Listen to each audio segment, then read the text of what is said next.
Dari 40 orang yang dinyatakan terkonfirmasi positif COVID-19, 39 orang terkonfirmasi sembuh. Saat ini tinggal 1 orang pasien yang masih menunggu hasil swab tes ketiga.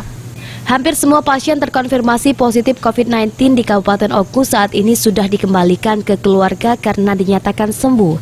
Saat ini tersisa 1 orang pasien COVID-19 yang dirawat di salah satu rumah sakit di Oku yang menunggu hasil pemeriksaan swab yang diperkirakan akan keluar 3 hari ke depan.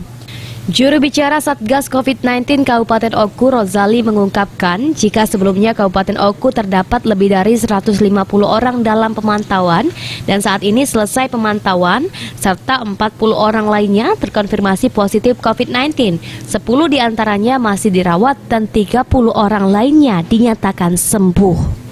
Senin petang kemarin, Satgas COVID-19 Oku kembali menerima informasi dari BBLK terkait kesembuhan 9 dari 10 pasien yang tengah dirawat. Dengan demikian, total kesembuhan pasien COVID-19 menjadi 30 orang. 1 pasien yang masih dirawat merupakan pasien asal Kecamatan Sinar, Peninjauan. Satu kabar gembira pada hari ini yang kita terima. Sebenarnya dari tanggal 12 ini kita lihat kurva. Ada kurva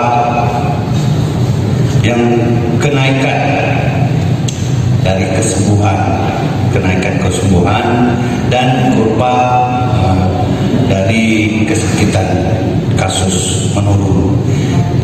Jadi dari tanggal 12, 14 dan pada hari ini tanggal 16 kemarin kami terima hasil dari BBLK Palembang.